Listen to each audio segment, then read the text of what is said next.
नमस्कार, KP news 24/7 9 बजे के समाचारों में मैं अश्विनी आपके साथ। पहले देखते हैं मुख्य समाचार। कारंजा डैम का एक गेट खोलकर पानी छोड़ा जा रहा है। जिला प्रभारी मंत्री प्रभु चौहान ने भालकी हुलसूर में बारिश से हुए नुकसान का लिया जायजा। कर्नाटक में जिले में सप्ताहांत में कर्फ्यू में ढील देने के लिए टीसी लेंगे फैसला। कर्नाटक के मुख्यमंत्री ने अधिकारियों को 4 लाख घरों के लिए लाभार्थियों की पहचान करने का दिया निर्देश। 9/11 मानवता पर हमला था, ऐसे त्रासदी का स्थायी समाधान खोजना होगा, पीएम मोदी। 9/11 के बाद अमेरिका में मुस्लिमों सिखों के खिलाफ अपराधों में बढ़ोतरी, अमेरिकी सांसद।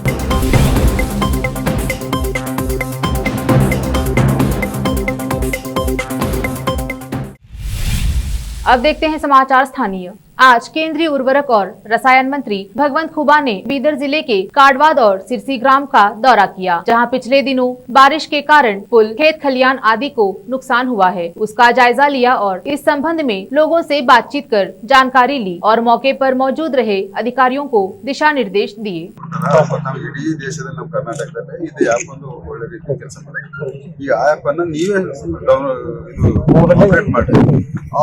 ಅಪ್ಲೋಡ್ ಮಾಡಕ್ರಿ ಅವ್ರೇನ್ ಕೆಲಸ ಮಾಡೋರಲ್ಲ ನಾವೇ ಮಾಡಕ್ರಿ ಮುಗ್ದೆ ಐತಲ್ಲ ಅವ್ರಿಗೆ ಪುನರ್ಗತಿನೇ ಆಲ್ರೆಡಿ ರಿಜಿಸ್ಟರ್ ಆಗಿರ್ತದೆ ಮತ್ತೆ ತಾನೇ ಡೀಟೇಲ್ಸ್ ಬರ್ತದೆ ಕಾಂಪನ್ಸೇಷನ್ ತಾನೇ ಎಲ್ಲದರ ಗಂಟೆ ಹ್ಯಾಂಗ್ ಕ್ಯಾಲ್ಕುಲೇಷನ್ ಮಾಡ್ಕೊಡ್ತದೆ ಕೆಲವೊಂದ್ಸಲ ಸರ್ ಎಲ್ಲರೂ ಒಂದೇ ಬೆಳೆ ಹಾನಿಯಾಗಿದ್ದು ಎಲ್ಲವೂ ಕೇಳ್ತದೆ ಅವ್ರೇನ್ ಮಾಡೋದು ಅದು ಎಲ್ಲವೂ ನೀವು ಕೇಳ್ತದೆ ಆದ್ರೂ ಕೂಡ ಅವ್ರು ಈ ಸರ್ತಿ ಮತನು ಪ್ರೋಆಕ್ಟಿವ್ ಆಗಿ ಡಿಸಿ ಅವರು ಸರ್ ಪ್ರೋಆಕ್ಟಿವ್ ಆಗಿ ಈ ಸರ್ತಿ ಚೆನ್ನಾಗಿ ಕೆಲಸ ಮಾಡಿದ್ದಾರೆ ಕಂಡಕ್ಟ್ ಇದಾನ ಏನಿಲ್ಲ ಬನ್ನಿ ಮತನು ಇವು ಲಾಸ್ಟ್ ಇಯರ್ಗಿಂತ ಲಾಸ್ಟ್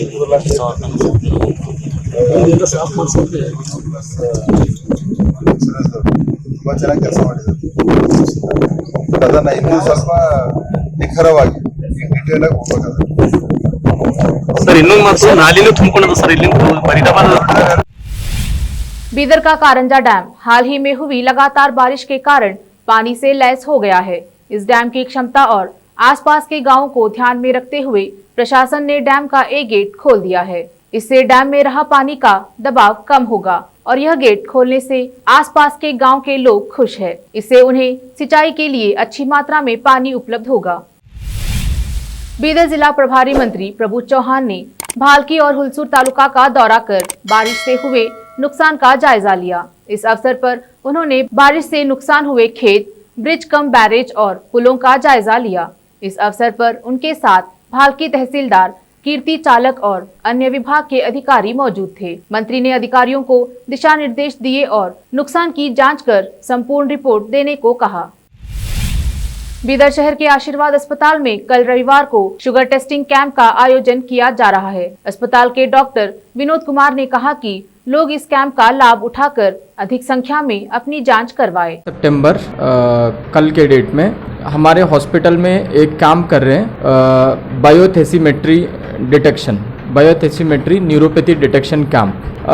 ये कैंप हम लोग इसलिए कर रहे हैं, ये जो है जो भी पेरिफेरल न्यूरोपैथी होंगे पेशेंट्स में, स्पेशली शुगर के पेशेंट में जो पेरिफेरल न्यूरोपैथी होता है जिसके वजह से आगे जाके डायबिटिक फुट होगा वो पेशेंट का, तो अगर हम लोग ये न्यूरोपैथी डिटेक्शन रेगुलरली करते रहेंगे तो हम लोग लगभग 4 साल पहले अगर पेरिफेरल न्यूरोपैथी आने वाला है तो उसको हम लोग इसमें पहचान सकते 4 साल पहले, और उसके लिए हम लोग ट्रीटमेंट लेते हुए डायबिटिक फुट जो आने वाला है उसको हम लोग रोक सकते हैं। तो 15 सितंबर से सुबह 10 बजे से कैंप शुरू होगा, शाम के 4 बजे तक कैंप रहेगा।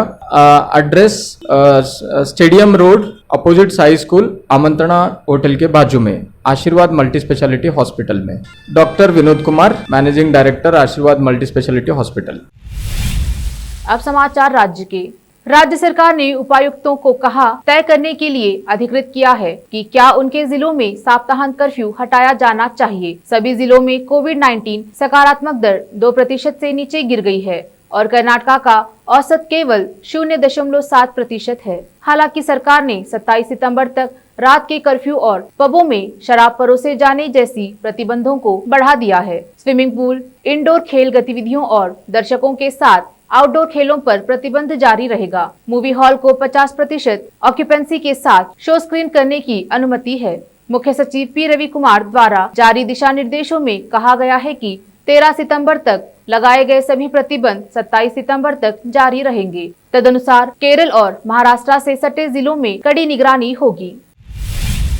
कर्नाटक के मुख्यमंत्री बसवराज बोम्मई ने अधिकारियों को विभिन्न आवास योजनाओं के तहत 4 लाख घरों के लिए पात्र लाभार्थियों के चयन की प्रक्रिया शुरू करने का निर्देश दिया है। मुख्यमंत्री ने अधिकारियों से कहा है कि आवास योजना के तहत 4 लाख घरों के लिए राज्य भर में शहर और ग्रामीण क्षेत्रों में सामाजिक और आर्थिक रूप से पिछड़े लाभार्थियों के चयन की प्रक्रिया शुरू करें। मुख्यमंत्री कार्यालय की ओर से जारी एक बयान में कहा गया है कि यदि केंद्र सरकार द्वारा 4 लाख नए घरों के लक्ष्य को मंजूरी नहीं दी जाती है या कम घरों को मंजूरी दी जाती है तो शेष घरों का निर्माण राज्य सरकार की आवास योजना के तहत किया जाएगा।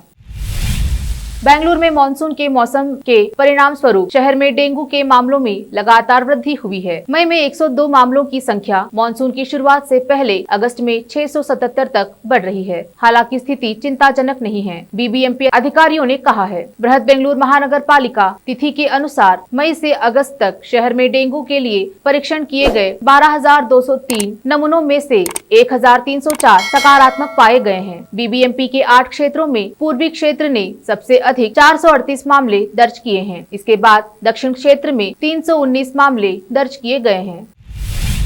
बीजापुर शहर के प्रसिद्ध वकील खादरी ने आज संवाददाताओं से बात करते हुए शहर के विभिन्न मुद्दों पर विधायक बसवनगौड़ा पाटिल की आलोचना की। इसके अलावा अन्य मुद्दों को भी उजागर किया। बसवनगौड़ा पाटिल यत्नाड़ जो महानगर पालिका सिटी कॉरपोरेशन कमिश्नर और जिलाधिकारी को गलत इस्तेमाल करते हुए और अपनी गैर ज़रूरी चाहतों को, गैर ज़रूरी आशाओं को पूरा करने के लिए और कई किस व्यक्ति विशेष व्यापारियों को खुश करने के लिए जो सिकंदर मस्जिद के कॉम्प्लेक्स में, सिकंदर मस्जिद के प्रमाइसिस में जो रोड 10 फीट है, जहाँ पर सुनार दुकान के छोटे व्यापारी जो पहले शेड 40-50 साल से जो शेड बना के काम कर रहे थे, उनको एकाएक ही डेवलपमेंट के नाम पर जो एनक्रोचमेंट रिमूवल के नाम पर जो निकाला गया उनके शेड वगैरह और उनको रास्ते पर लाया गया। जिन लोगों को आज उन्हीं की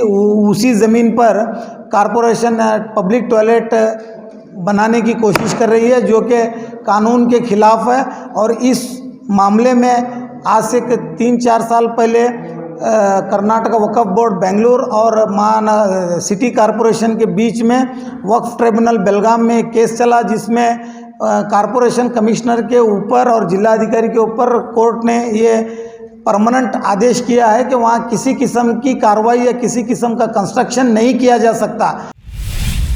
आज बीजापुर शहर के पुलिस मुख्यालय में ERSS 112 वाहन को चालना दी गई। इस अवसर पर SP आनंद कुमार ने कहा, यह वाहन सभी इमरजेंसी सेवा के लिए 24 घंटे तैयार रहेगी। 112 नंबर पर संपर्क करने पर एम्बुलेंस, फायर और पुलिस सेवा प्रदान की जाएगी। कॉल आने पर यह कॉल करने वाले का लोकेशन आदि का पता चल जाता है और सेवा के लिए वाहन पहुंच जाती है। ಈಗಾಗಲೇ ಕರ್ನಾಟಕ ಸರ್ಕಾರ ಮತ್ತು ಭಾರತ ಸರ್ಕಾರದ ವತಿಯಿಂದ ಒಂದು emergency response support system ERSS ಅಂತ ಹೇಳಿ ಒಂದು ಯೋಜನೆಯನ್ನು ಈಗಾಗಲೇ ಇಂಪ್ಲಿಮೆಂಟ್ ಮಾಡಲಾಗಿದೆ, ದೇಶಾದ್ಯಂತ ಇಂಪ್ಲಿಮೆಂಟ್ ಮಾಡಲಾಗಿದೆ। ಇದು emergency response support system ERSS ಅನ್ನುವಂಥದ್ದು 112 ಅಂಥೇಳಿ ಒಂದು ನಂಬರ್ನ ಕೊಡಲಾಗಿದೆ। ಈ ನಂಬರ್ ಮುಖಾಂತರ ಯಾವುದೇ ಒಂದು ತುರ್ತು ಕೆಲಸ ಆಗಬೇಕಾದಂಥ ನಿಟ್ಟಿನಲ್ಲಿ ಅಥವಾ ತುರ್ತು ತೊಂದರೆಗೊಳಗಾಗಿದ್ದಂಥ ನಿಟ್ಟಿನಲ್ಲಿ ಸಾರ್ವಜನಿಕರು ಈ 112ಗೆ ಸಂಪರ್ಕ ಮಾಡಬಹುದು। ಇದರಲ್ಲಿ ಆಂಬ್ಯುಲೆನ್ಸ್ ಇರ್ಬೋದು, ಪೊಲೀಸ್ ಸೇವೆ ಇರ್ಬೋದು ಮತ್ತು ಫೈರ್ ಆ್ಯಂಡ್ ಎಮರ್ಜೆನ್ಸಿ सर्विसेज। अब वक्त है छोटे से ब्रेक का, जल्द लौटेंगे ब्रेक के बाद। है धार्मिक, सामाजिक, राजनीतिक, लोकल और इंटरनेशनल न्यूज की सबसे बेहतर कवरेज जो आपको रखती है हर पल बाखबर। देश और दुनिया भर की खबर के लिए देखते रहें KP news 24/7। Noor education trust Bidar की ओर से चलाए जाने वाला Noor MEd college Bidar, recognised by NCTE Delhi and affiliated to Gulbarga University, Gulbarga. Admission are open for the academic year 2021-22. विशेषज्ञ और सक्षम शिक्षकों द्वारा शिक्षा प्राप्त करने के लिए नूर एमएड कॉलेज में दाखिला लें और शांत वातावरण में शिक्षा प्राप्त करें। बीदर शहर में बेहतर शिक्षा का एकमात्र केंद्र Noor MEd college, Shahpur gate, Bidar. Phone numbers 9945283920, 8482221297।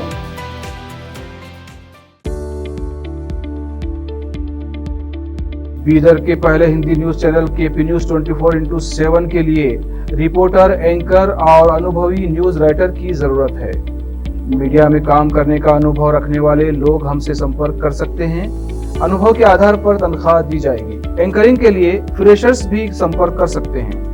इच्छुक लोग केपी न्यूज 24/7 के कार्यालय शाहपुर गेट बीदर पर फौरी संपर्क करें या इन फोन नंबर्स पर कांटेक्ट करें 9945283920 और 9380190131।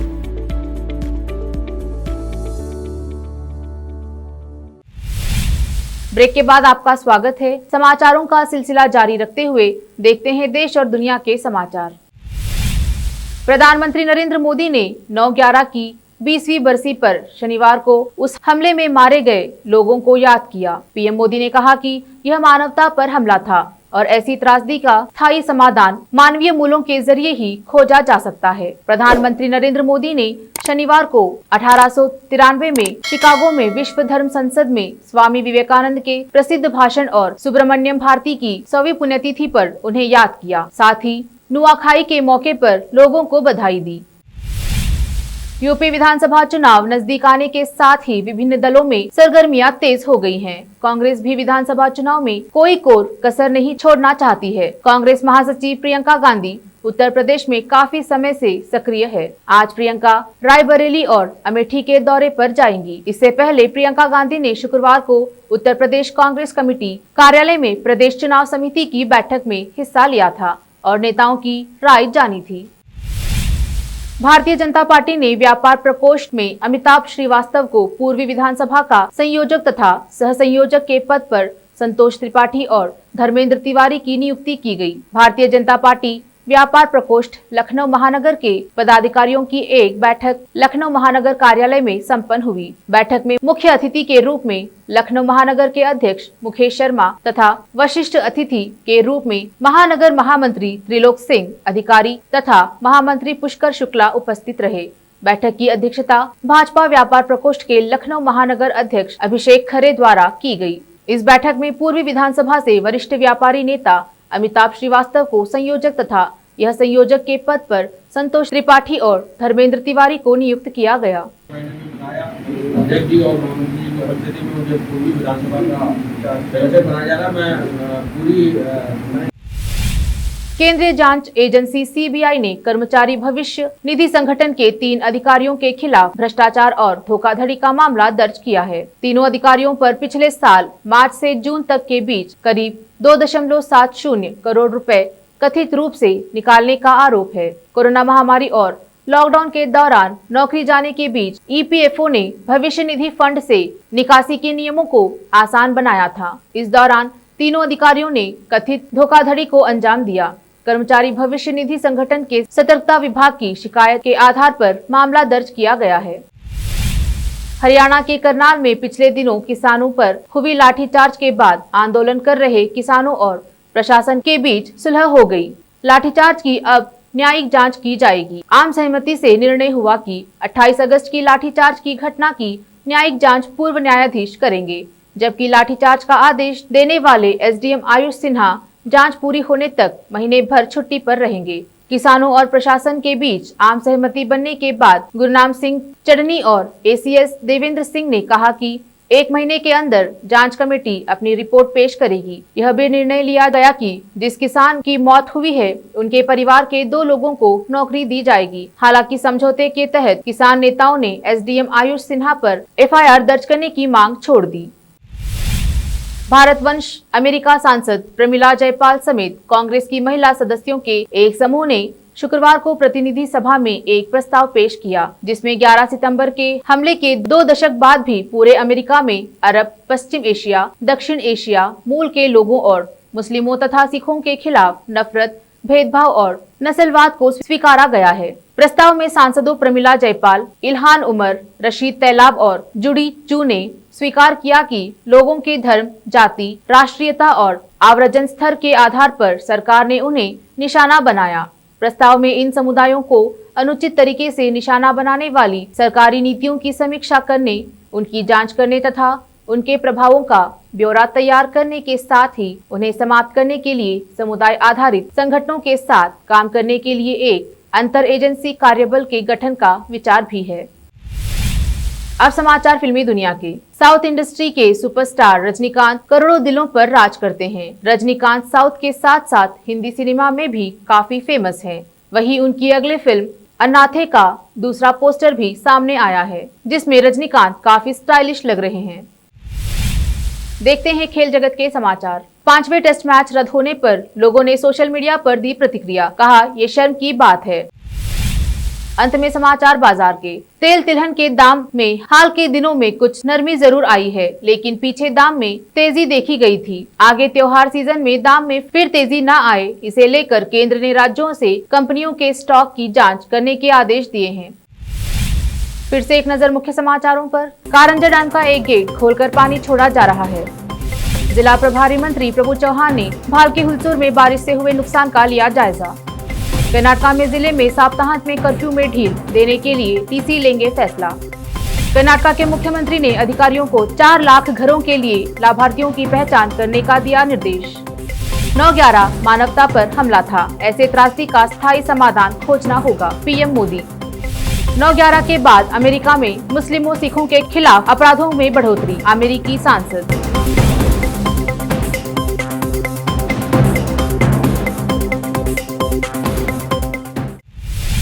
केपी न्यूज में फिलहाल इतना ही। देश प्रदेश के समाचारों के लिए जुड़े रहिए केपी न्यूज 24/7। धन्यवाद।